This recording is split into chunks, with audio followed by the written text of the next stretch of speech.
Halo, selamat psikologi. Saya ucapkan selamat datang kepada teman-teman yang ini pastinya teman-teman yang sudah lumayan senior ya, karena teman-teman yang masuk mata kuliah psikoterapi dan rehabilitasi pasti sudah menembus semester 1, semester 2, dan semester 3 gitu. Saya ucapkan selamat datang, terima kasih sudah bertahan sampai sekarang ini, dan selamat datang di mata kuliah psikoterapi dan rehabilitasi untuk semester genap 2021-2022. Oke, mata kuliah ini adalah mata kuliah klinis, mata kuliah pilihan klinis, yang saya yakin berarti jika teman-teman bisa masuk ke mata kuliah ini, berarti teman-teman memiliki peminatan di bidang klinis, di bidang psikologi klinis seperti saya gitu. Nah, saya ucapkan selamat datang. Selama 1 semester ke depan kita akan belajar bersama-sama, karena kebetulan pada semester ini saya ditugasi oleh Bu Sela untuk menjadi course fasilitator teman-teman semua untuk mata kuliah psikoterapi dan juga rehabilitasi gitu. Nah, mungkin video ini adalah video pendek yang memuat tentang orientasi perkuliahan untuk mata kuliah ini, mata kuliah psikoterapi dan rehabilitasi, yang tujuannya supaya apa? Supaya nanti teman-teman memiliki gambaran yang jauh lebih komprehensif. Mata kuliah ini itu tujuannya ngapain sih? Mata kuliah ini nanti kalau misalnya kita sudah lulus, itu tujuannya buat apa sih gitu. Kita langsung saja ke deskripsi mata kuliahnya ya. Nah, gini teman-teman. Jadi, mata kuliah ini pada dasarnya kita nanti akan belajar terkait dengan intervensi psikologi. Kenapa kok kita belajar tentang intervensi psikologi? Karena gini, karena ketika nanti teman-teman lulus, pasti teman-teman akan menjalani profesi entah itu yang ada hubungannya dengan psikologi. Kalau misalnya kita lihat di atas ini nih, di atas ada profil lulusan, itu ada asisten psikolog, asisten peneliti, mungkin ada coach, ada konselor, kemudian mungkin bisa menjadi perancang intervensi. Nah, mata kuliah ini adalah tempatnya teman-teman, lahannya teman-teman untuk bisa membuat rancangan dari suatu intervensi yang basicnya adalah klinis gitu, semacam itu gitu. Jadi pada mata kuliah ini teman-teman nanti akan belajar bareng-bareng tentang berbagai macam variasi, berbagai macam bentuk dari intervensi psikologis gitu. Nah, intervensi psikologisnya mulai dari mana?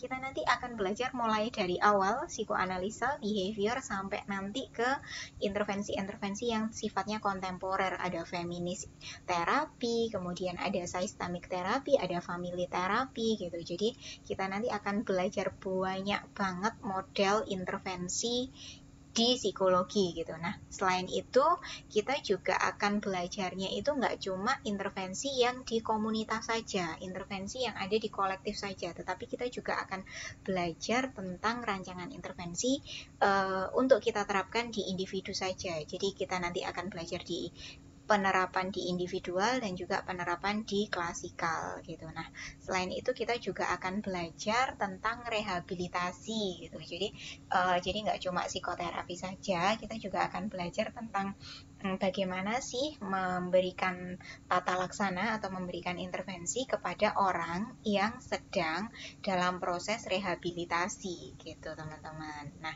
referensi yang kita gunakan ada apa aja gitu. Nah, kita pakai bukunya Corey, kita pakai bukunya Gerald Corey, Theory and Practice of Counseling and Psychotherapy yang edisi 10. Nanti akan saya upload di Bella juga ininya, bukunya. Kemudian kita pakai bukunya Palmer. Nah, bukunya Palmer ini terbitan dari Pustaka Pelajar Bahasa Indonesia. Kalau bukunya Korea yang nanti akan saya upload sih, ini nanti bahasanya bahasa asing sih ya. Jadi saya harap kita nanti bisa belajar bersama-sama juga. Kemudian buku yang ketiga adalah bukunya Flanagan. Nah, bukunya Flanagan ini judulnya adalah Counseling and Psychotherapy Theories in Context and Practice gitu. Jadi kita nanti akan belajar dari buku ini, dan juga selain itu kita nanti akan belajar dari berbagai macam jurnal yang memuat tentang intervensi-intervensi dari berbagai macam jenis kajian gitu. Kemudian capaian pembelajarannya apa? Nah, Karena mata kuliah ini adalah mata kuliah semester atas, otomatis capaian pembelajarannya tambah banyak juga teman-teman gitu. Jadi ada 5 capaian pembelajaran yang diharapkan ketika nanti teman-teman sudah selesai ambil mata kuliah psikoterapi dan rehabilitasi ini. Yakni yang pertama adalah diharapkan setelah selesai mengambil mata kuliah ini, mahasiswa mampu menjelaskan terkait dengan definisi, tujuan, dan juga prinsip dasar dari psikoterapi dan rehabilitasi. Paling tidak nanti teman-teman bisa tahu bedanya psikoterapi sama rehabilitasi itu apa sih gitu. Kemudian yang kedua, mahasiswa diharapkan mampu memiliki keterampilan dasar dan kode etik yang dimiliki oleh terapis. Karena apa? Karena mungkin nanti teman-teman akan menjadi asisten terapis, teman-teman nanti akan menjadi perancang suatu intervensi. Jadi kita harus tahu kode etiknya juga gitu. Kemudian yang ketiga, mahasiswa diharapkan mampu menjelaskan terkait dengan prinsip dasar, peran terapis, dan efektivitas dari intervensi tertentu gitu. Karena dari pertemuan 1 sampai pertemuan ke-14 kita nanti akan belajar berbagai macam jenis intervensi dan juga efektivitasnya, dan juga intervensi yang ini itu cocok diterapkan untuk kasus apa sih gitu, semacam itu. Kemudian yang keempat, kita nanti diharapkan mahasiswa juga mampu mempraktekkan, mampu mengaplikasikan terapi-terapi yang sudah dipelajari dalam bentuk role play, dalam bentuk demonstrasi, maupun juga dalam bentuk presentasi gitu. Dan yang terakhir, mahasiswa dapat melakukan asesmen. Karena apa? Karena di mata kuliah ini kita nanti akan nyari kasus, teman-teman. Jadi kita nanti akan nyari kasus, bisa secara individual atau bisa secara komunitas. Kemudian kita lakukan asesmen kepada kasus itu. Setelah itu kita buat diagnosa dari kasus itu, dan kemudian kita buat rancangan intervensinya. Jadi gitu. Itu adalah capaian pembelajaran untuk mata kuliah psikoterapi dan rehabilitasi ini. Nah, bagaimana dengan sistem penilaiannya? Gini, jadi sistem penilaiannya dibagi menjadi dua termin, yakni termin sebelum UTS dan termin setelah UTS gitu. Nah, termin sebelum UTS ada tugas, kuis, dan juga UTS dengan bobot 35% pada tugas, 15% pada kuis, dan 50% pada UTS. Dan termin setelah UTS ada 35% pada tugas setelah UTS, 15% pada kuis setelah UTS, dan 50% pada UAS gitu. Nah, dari dua termin ini kita akan pisah, jadi ada 50% STS, 50% NAS, kemudian diakumulasi menjadi 100% di nilai akhir semester yang nanti akan teman-teman peroleh dalam bentuk huruf. Ada huruf A, amin, sama semacam itu. Kemudian ada beberapa aturan yang perlu teman-teman perhatikan sih untuk mengikuti mata kuliah ini dari awal sampai akhir. Yakni yang pertama, pastikan untuk submit attendance.